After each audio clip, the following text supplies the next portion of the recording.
Hello. तर वीकडे आणि आईंनी इथे बनवलं होतं भोपळ्याचं सूप आणि युगसाठी जे डोसे बनवले होते तेच मला आईंनी नाश्त्याला दिले. माझा कॉल झाला आणि त्यानंतर ऑफिसला निघायचं होतं. त्याच्या आधी युगला फीड केलं पण त्याला बिलकुलही झोपायचं नव्हतं. आईंनी मी खूप प्रयत्न केले. शेवटी आईंनी गाणे म्हटले, त्याला झोका दिला. तो काही झोपत नव्हता.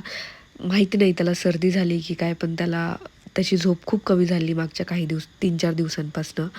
त्यानंतर मी ऑफिसला गेले, तिकडनं आले आणि इकडे युगचं पार्सल आलेलं होतं हा लॅपटॉप. तर बऱ्याच जणींचा प्रश्न होता की ताई युग खातो का? तुम्ही त्याला स्क्रीन दाखवता का? मोबाईल दाखवता का?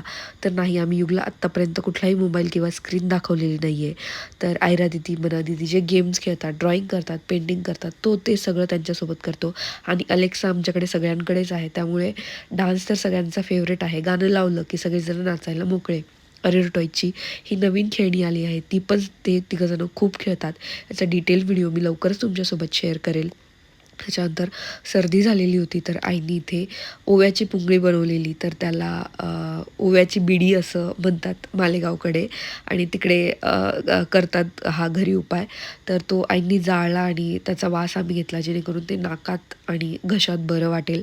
ते सगळं झालं. बाबा आला आणि युगला बिलकुल बाबाला काम करू द्यायचं नव्हतं. खूप परेशान करतो. शेवटी त्याने लॅपटॉप ठेवून दिला आणि डोकं कुठे आहे, पाय कुठे आहे, तेल कसं लावतात असं सगळं विचारून दिवसाचा छान असा शेवट झाला.